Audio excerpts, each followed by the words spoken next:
When I heard you were coming, I didn't want any money. Oh, I'm flattered. You're such a good actor, honey. This calls for a Carlsberg.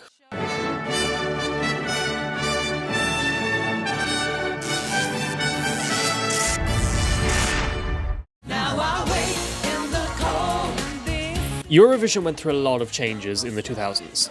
The organisers wanted to freshen up the contest for modern audiences and took many measures to do so. The juries were replaced with televoting. The orchestra was replaced with the backing track.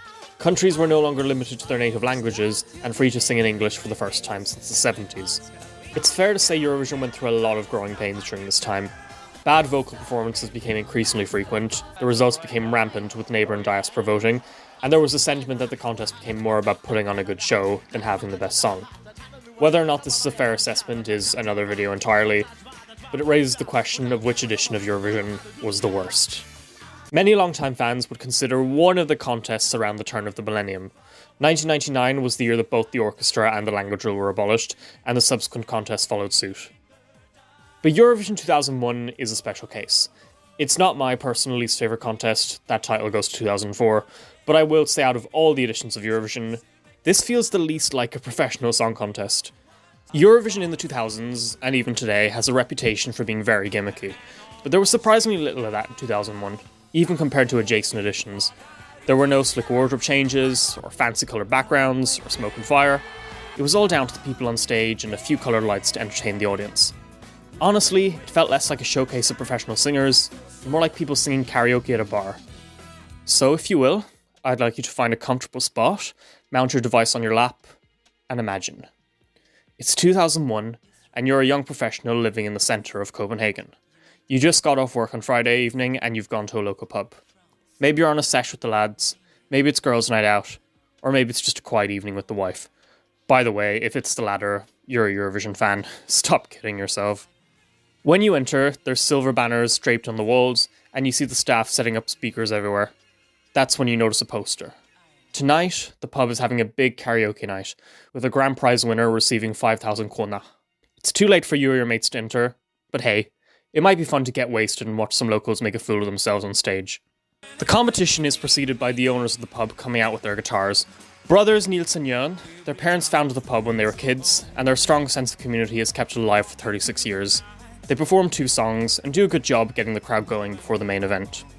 The karaoke contest is hosted by 2 of the bartenders, Natasha and Sil. They've adopted the gimmick of delivering all their dialogue in rhyme. You and your mates collectively agree that now is a good time to do some shots. I can fly over mountains. By the time you're done popping some tequila and lemon, it's time for the first entrant. You know Michelle. She's your 7-year-old niece's school teacher. Nice lady. Does a surprisingly good Bugs Bunny impression. She sits on the stage barefoot with 2 of her co-workers backing her up. The song is a ballad, something about having freedom and making good life choices. Not things you can relate to, but you appreciate the thought. Next up is an Icelandic duo who goes by the name Too Tricky.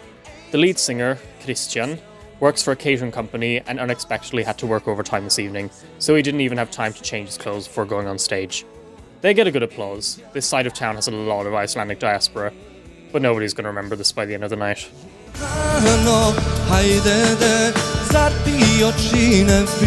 You know the next performer well too. It's Vahidin, the manager of the kebab shop down the road. He's a bit of a goofball, and that's certainly a reflection in his outfit tonight. His regular customers cheer him on, though someone shouts something about a magic carpet. He doesn't seem too concerned about winning, and just wants everyone to have a good time. You can respect that.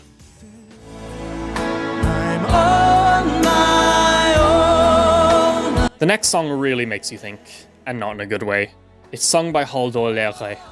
He lives in the same apartment building as you, and is always trying to make awkward small talk when you pick up the mail, going on about how he loves going to church and singing along to all the hymns. You certainly feel like you're at Sunday Mass with the tempo of this somber ballad, but it's the lyrics that really catch your attention. Over and over, he sings about being on his own, and you think about how lonely your life is. You're pushing 30, single, and struggling to climb the corporate career ladder.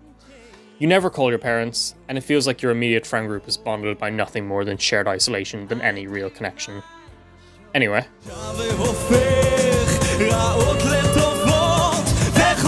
Next up is Tal. He's a stockbroker from the Gentofte municipality. He and his buddies had a bet over the value of Lego stocks, he lost, and this is punishment. But he seems to be having fun, all things considered, and you try to ignore that his backing singers sound like they're being held hostage.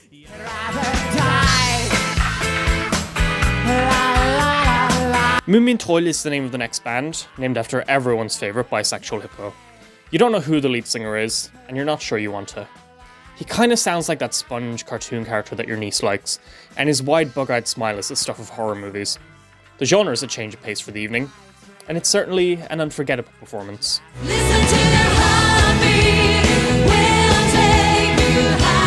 Would it be a Scandinavian karaoke night without someone doing an ABBA song? The answer is a definite no. This rendition of Angel Eyes has much tighter choreography than it has any right to, complete with lots of junk slapping. You figure the blonde orchestrated the whole thing, and her brunette friend got dragged in because she can't learn to say no. Making friends in adulthood is difficult, and sometimes open communication just isn't worth it.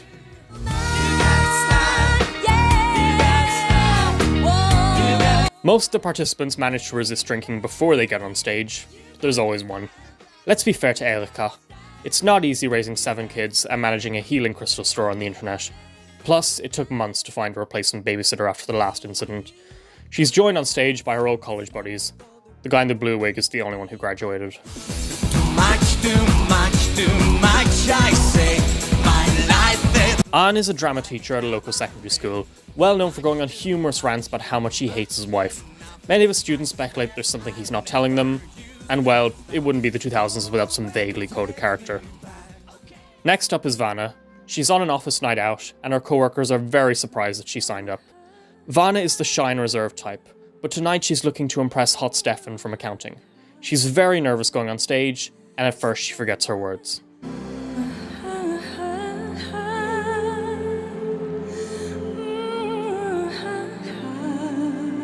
But soon she gets into the swing of things, and everyone at Diotech Limited is proud of Vanna for coming out of her shell. After a couple more songs, Vanna and Stefan both announce that they're going to the bathroom and aren't seen again for the rest of the night. Marco and Tony are 2 stepbrothers from the US Virgin Islands, which, fun fact, used to be part of Denmark. They only did this karaoke competition to flog their CDs, but they were confiscated at the door.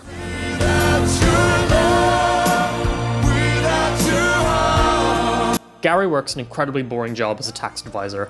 His 8-year-old nephew Ryan is watching in the audience. He's very proud of his uncle and wants to sing like him one day.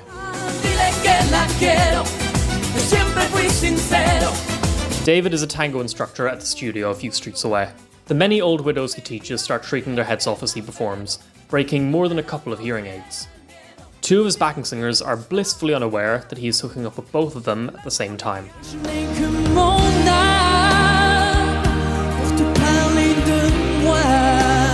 Next up is Natasha. She is a dietitian, yoga teacher, and occasional scuba diver. I didn't even have to make that up. Anyway, she blows everyone away with her belt and receives the loudest applause yet.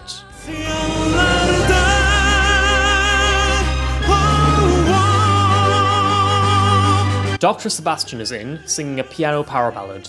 He's a cardiologist at the university hospital, and he's fully convinced that every nurse secretly has a crush on him.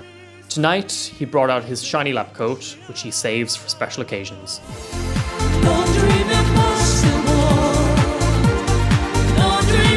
Lindsay is the daughter of the pub manager, hence how she was allowed to participate, despite being 1, underage, and 2, not following the dress code.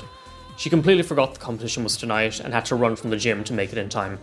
Lindsay has a good vocal for her age, but you can tell nerves are getting the better of her.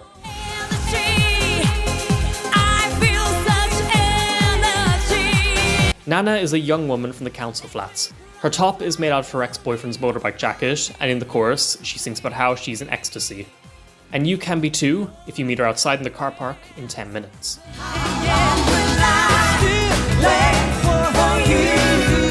Next up we've got Dollar Store Owen Wilson. Actually, Owen Wilson is already pretty dollar store, so this guy might actually be an improvement. Anas is a 7-Eleven clerk who skipped work yesterday so he could go hunting illegally with his friends in Jutland. And let's just say that coat is a souvenir.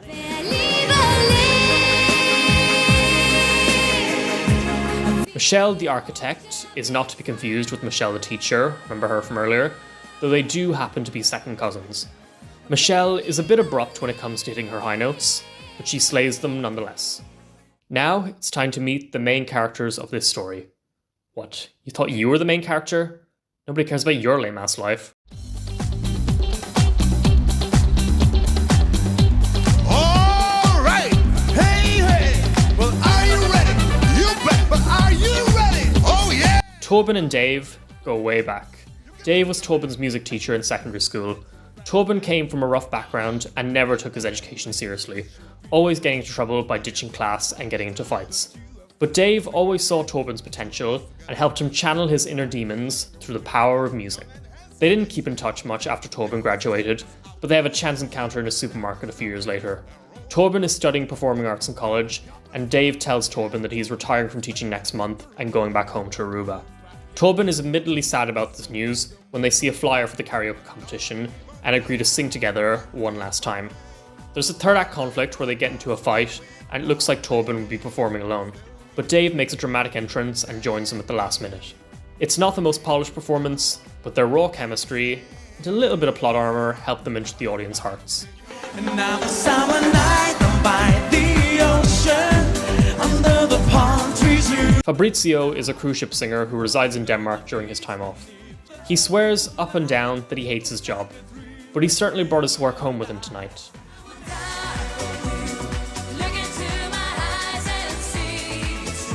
Helena has won the Olsen karaoke competition 3 years in a row, and she will go to any lengths to make sure it happens again. She told the judges that Natasha, the yoga teacher, has been spitting in people's drinks. At first, she's dismissive of Tobin and Dave, but when she realizes they might jeopardize her victory, she takes matters into her own hands. Shortly before the competition is about to start, she meets Tobin outside the men's room and wishes him the best of luck. Then she grabs Tobin and starts making out with him, just as Dave walks out the bathroom door. Tobin tries to explain, but Dave is pissed and tells him that he's on his own. I'll never ever let you go. Though you hurt my feelings, you bring back memories. Last up are Søren, Stefan and Sina, known collectively as Rollo and King. They're regular singers at a rival bar, and they've signed up to reach a wider audience and maybe pinch a few of their customers. Their role is to just be annoying side characters. There's a scene where Tobin and Dave accidentally book the same practice space as them, and hijinks ensue as they keep disrupting each other.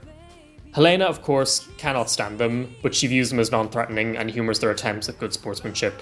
Later, they find out about Helena making out with Tobin, and they track down Dave sitting on a park bench and encourage him to do the performance. The movie heavily hints that there's a love triangle going on between the three band members, but then it's revealed at the end that Sina is married to Søren's identical twin brother, Severin. The voting is a mix of judging panel and ballots from the audience. After a nail-biting results announcement, Helena is horrified to find that her plucky underdogs have snatched first place. To add insult to injury, the runners-up are Rollo and King, who announced they're going to use their 500 krona prize to buy a new mic stand. From your point of view, this wasn't exactly an unforgettable night. You're barely going to remember any of these performances by tomorrow morning. But you had a good time chilling with your mates, and that's what's most important.